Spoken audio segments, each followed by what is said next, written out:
Ички иштер министрлигинин мыйзамсыз нарко жүгүртүүгө каршы кызматынын полковниги пара алууга шектелип кармалды. Бул тууралуу УКМК кабарлайт. УКМК менен ИИМдин ичкиликтөө кызматы биргеликте полковникти 50 000 сом алып жаткан жеринен колго түшүрүшкөн. Учурда шектүү УКМКнын тергөө абагына киргизилип, тийиштүү ыкчам тергөө иш-чаралары жүргүзүлүп жатат. Такталгандай, буга чейин Жаран УКМКнын коррупцияга каршы кызматына кайрылган. Ал күбөсүнүн кылмыш ишине байланыштуу маселени пайдалуу жагына чечип берүүнү убада кылып, ал үчүн полковник 3000 АКШ доллары өлчөмүндө пара талап кылганын, буга байланыштуу ага чара көрүүнү өтүнгөн. Чогултулган материалдардын негизинде пара талап кылуу беренеси боюнча кылмыш жана жоруктардын бирдиктүү реестрине катталып, сотко чейинки өндүрүшкө алынган.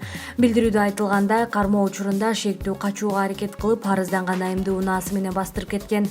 Ал ыкчам топ тарабынан колго түшүрүлгөн.